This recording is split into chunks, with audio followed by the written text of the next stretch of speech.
This is Chris Celmer, Acting Superintendent for the Harrisburg School District. Please stay tuned for these important updates from the Superintendent's office. Thank you.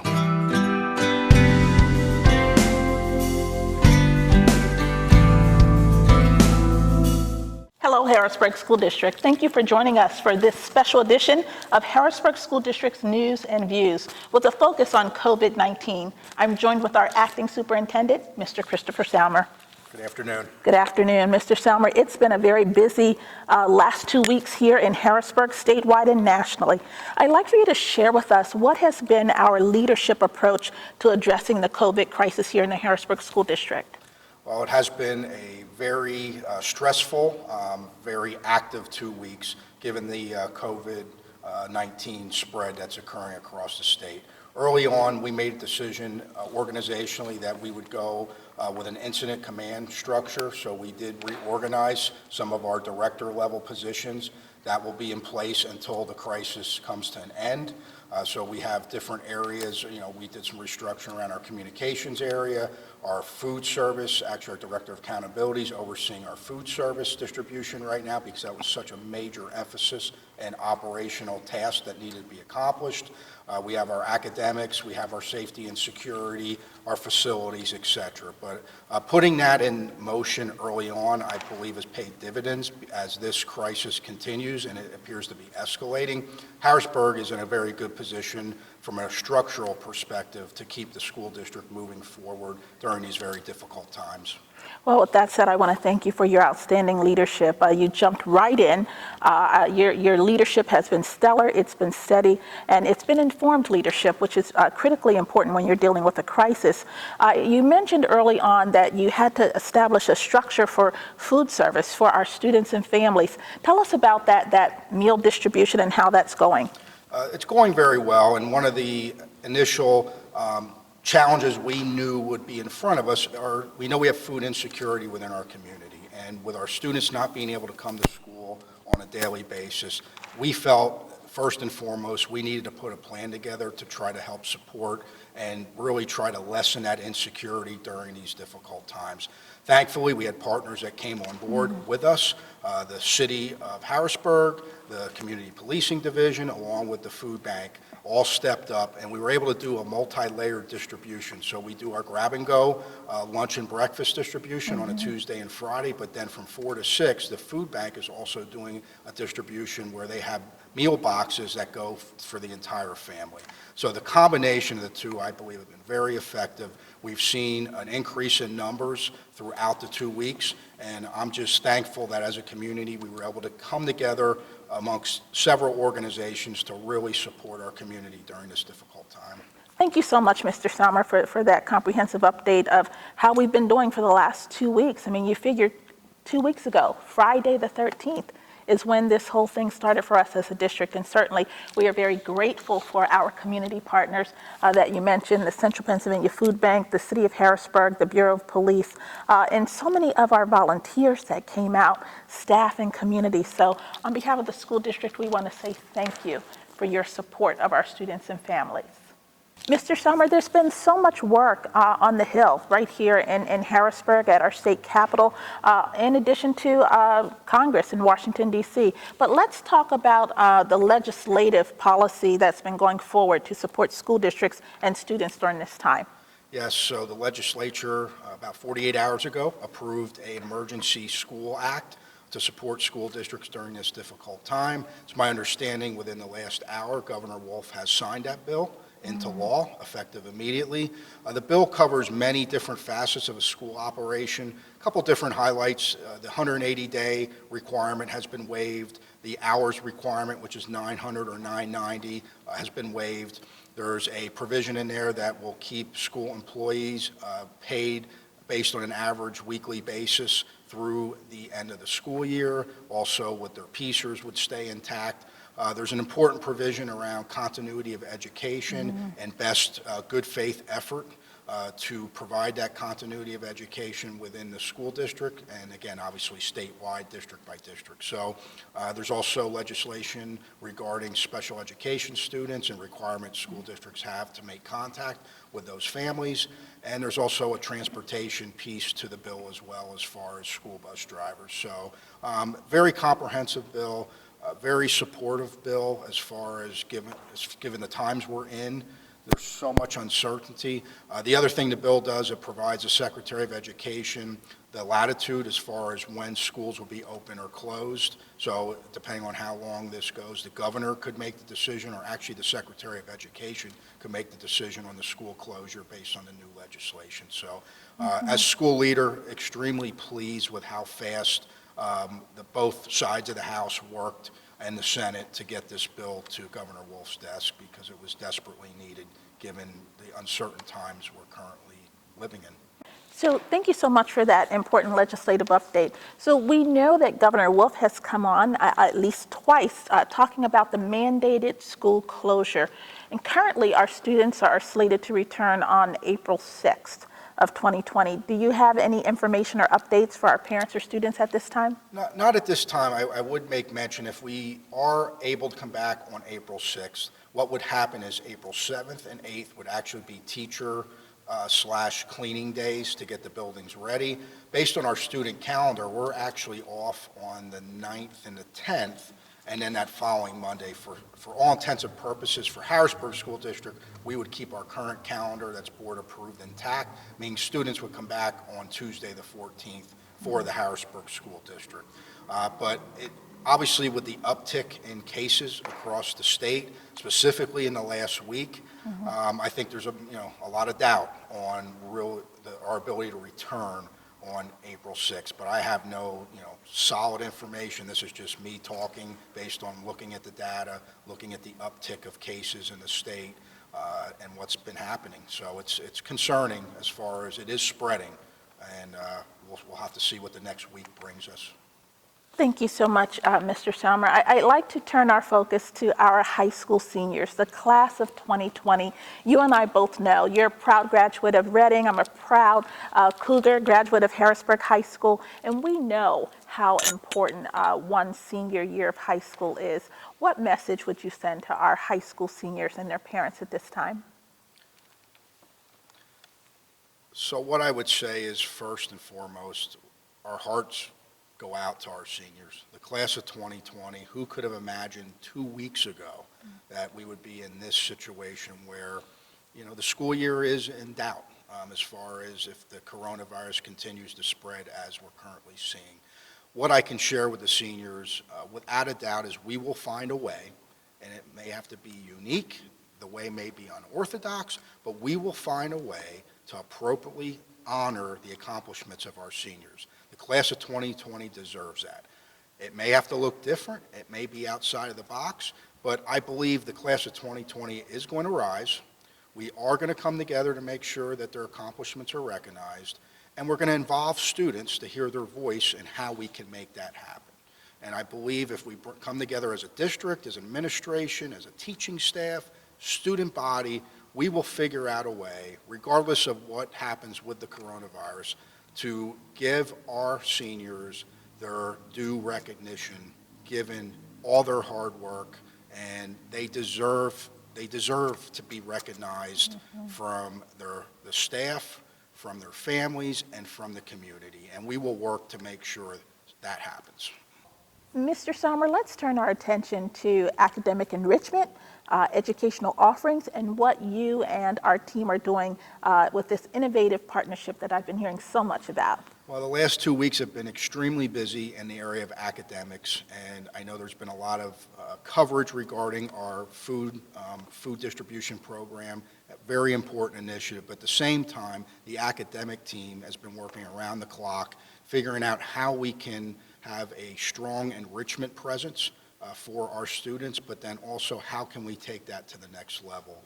And today we announced an exciting initiative with WITF regarding a crosswalk between the programming that WITF currently provides with our curriculum here in the Harrisburg School District. So I'm very excited and I'm very appreciative of WITF and their willingness to partner with the Harrisburg School District. What we found, based on survey data that's been done this week, our teachers have made thousands of calls, close to 5,000 at this point, to our families. One, to check in on our families, to see how they're doing, to see if there's anything they need, but then also to gather key information regarding the technology and access within their homes.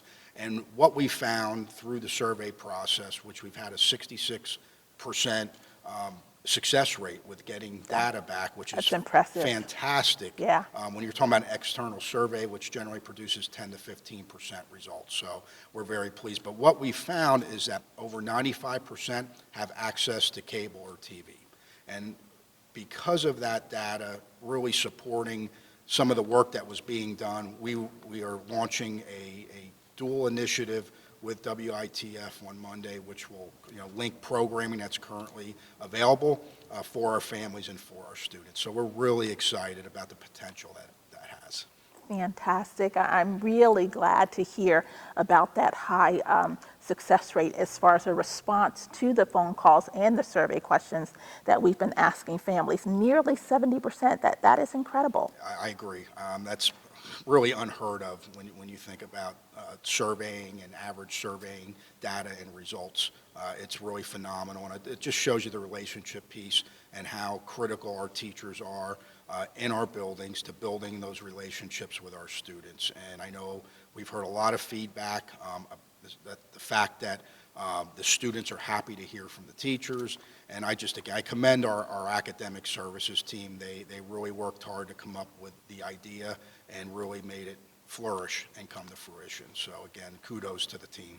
That is so incredible that we've had such a tremendous response rate. Nearly 70% of our parents picked up the phone, answered survey questions, and gave us that very critical, important information and data. That is amazing. So kudos to our families and to our teachers and staff that participated in that survey. I would like to say at this time to our parents and guardians, it is critically important that you update your contact information with your school office. Even though we're closed right now, make it a priority to update your contact information, your landline, your mobile phone, your address, whatever you have as a means for us to contact you. It's times like these that makes that communication and that contact information so critical. So we appreciate your cooperation so that we can keep in touch. Mr. Celmer, you've talked quite a bit about this amazing academic services team. Tell us who is the head of that, who's leading that effort? So that is Dr. Susan Sneath, who is our Chief Academic Officer. She's been with the district since August and has done a phenomenal job pulling the team together. She has assistant directors that also work on her team, and then it filters out into central administration and then down to our principal team as well. So they're really a comprehensive team, but Dr. Sneath's leadership has been tremendous, and I'm happy to have her here today to speak more about our academic initiatives during this difficult time. All right, thank you. Dr. Sneath, you and your team, the academic services team, have been doing a yeoman's job preparing the academic enrichment and just strategizing on how best to reach every student in the district. Tell us about your academic priorities before COVID-19. So we're really working on some of the foundational systems with academics. We want to make sure that our curriculum is aligned with Pennsylvania standards, that our instruction is distinguished, that our assessment is giving us meaningful data. We want to make sure that our school climates where students feel healthy and safe and that we have good rapport with our community. We want to develop and empower administration to make decisive decisions that are in the best interest of students. So those priorities still exist. They were what we were working on prior to this and will continue working on, but we've had a little bit of a pause. So those were our academic priorities before COVID-19. So here we are, 2 weeks into this on the other side of COVID-19. There's been lots of legislative movement, lots of work in academic services department. So now what is your focus to provide education to our students? I think the focus is to ensure access to every one of our children, from our youngest to our oldest, from our English speakers to our other language speakers. We want to make sure that we find a way to communicate remotely with every one of them. So that helps to guide some of the decisions that we've made throughout the last couple weeks. For example, asking teachers to make individualized phone calls to their students. We wanted to connect with every family, make sure our kids were okay, make sure our families are okay, they have what they need. We want to make sure that we are covering all the possible avenues for connection and access. And we want to make sure that our children in Harrisburg don't become disadvantaged because of this closure. So we've been really trying to work outside of the paradigm of what we typically know for a brick and mortar school.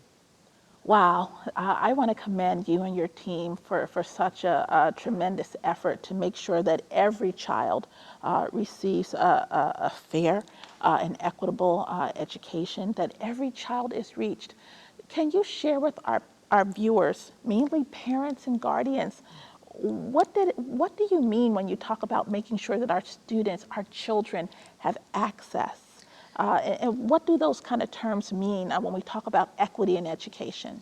We wanted to put something out immediately. So on the 17th of March, we put out an enrichment ideas, pre-K through 12, for parents to work with their children at home at the very beginning of the closure, knowing that we were going to add layer upon layer in different communication mediums with our students. So the first one went out, and it was what children can do at home with things that they might have in their home. Then we added a pretty comprehensive online resources document that's currently found on the website. Then we added resources that students can use through their phones on apps. And then we really continue to think, what else? A lot of school districts are talking about handing out packets and handing out Chromebooks and handing out a lot of things. But if our priority is safety, we really wanted to think a little bit differently than that. Not that that might not come if we end up closing for longer, but we wanted something more immediate, and we wanted something that was safe. So somehow we really decided that TV might be the one way to reach most students in our district. Most families have a television, and most of our families, according to our data, have access to cable or any other way of streaming broadcasting to their households. So that's the venue that we took. Dr. Sneath, how important is it for moms and dads and maybe even grandparents to make that paradigm shift, that device that your son or your daughter or your grandchild uses to have fun on, or maybe do some posts on social media, Facebook and Twitter and Instagram? How important is it for them to take that same device and use it in a way that benefits their academic enrichment? I think a lot of our children were using their devices in a really positive way prior to this. But this situation has really put a glaring eye on the need to equip all of our children with communication devices and opportunities to be exposed to more than just Harrisburg. And devices are the way to be able to do that. And how do we teach our children how to safely use the internet, how to safely collaborate with other people, how to safely give and receive feedback about learning? Those are the kinds of things that now are on the forefront for me to think about in order to make sure that we add that into our academic plan from the time children attend our schools at 5 years old and beyond. So as we wind down here, I want to circle back to this really cool, innovative partnership that you and Mr. Celmer and our entire team kind of embarked upon with WITF. Share a little bit more about that and what our parents and guardians and community can expect to hear. So reinventing the wheel right at this time is probably not the most efficient way to get information out. But I think we all are aware that there is wonderful public television and educational television that is already programmed. What we did was we reached out to WITF to see if they would partner with us in a way to more customize the broadcasting that was occurring through their channels. So what we did from our end was we researched the big ideas in the areas of language arts, mathematics, and science that would have been taught if the children were in school. So everything from March to June, we've chronologically put in place in kindergarten through 12th grade, and we've provided that information to WITF. The experts there are connecting the programming that they already have and putting a menu together of when different age groups and different grade levels should and can watch that kind of programming. It is not the same as day-to-day give and take instruction of a classroom. It is not the same as an online learning platform, but it's exposure. And we really want exposure. We want kids to reflect. We want them to apply. And we really, really want them to have the opportunity to reach the standards that they should be reaching between now and the end of the school year if the schools stay closed. Dr. Sneath, how important is it for families just to do those relaxing, fun things like reading a book, sharing a book with your youngster, whether it's elementary, middle, or even high school? Are there other fun things that are engaging for families to do with their students at this time? I think this could be a special time. I think that I feel for people. I think people are stressed and worried, and perhaps having the children all home and restless is something that's challenging. But keeping children focused on some of the routines that they had prior to this closing would be in the best interest of the children and for the adults. I highly suggest reading. Reading as much as possible, talking about what you're reading, write about what you're reading. Take some time between TV shows. Take the news off so it's not so scary all the time, 24/7. Put some of that educational programming on and have a conversation about it. I used to love watching Sesame Street with my girls when they were young. I just loved it. Elmo's World was adorable.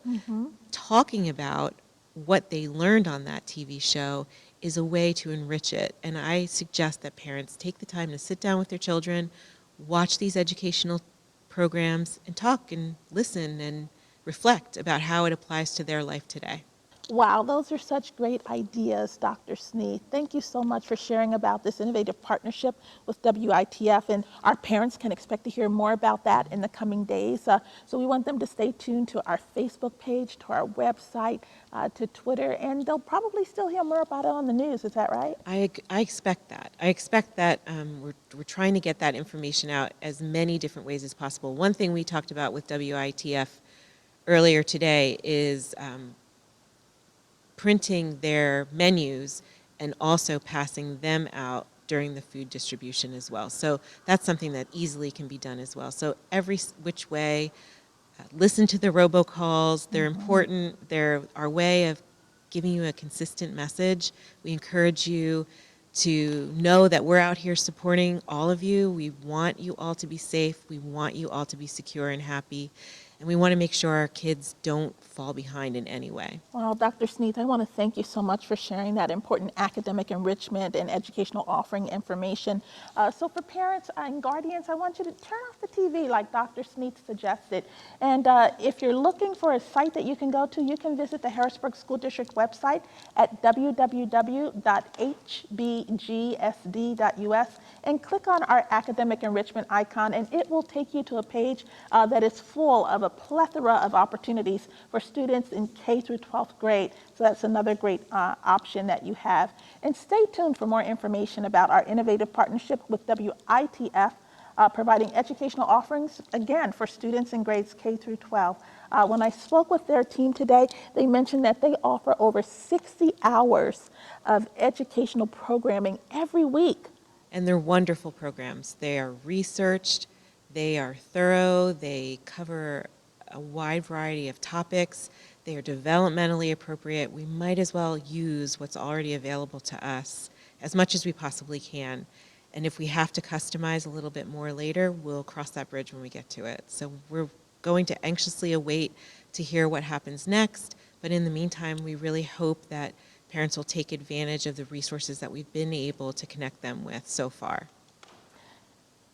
On behalf of the parents and students and faculty and staff and the community of the Harrisburg School District, I want to say thank you to you and your academic services team and to Mr. Celmer and our entire incident command team that's been working nonstop since this entire crisis began. So thank you so much for your time, your effort, and everything that you're doing to create educational opportunities for our students in the midst of the COVID crisis. Thank you so much.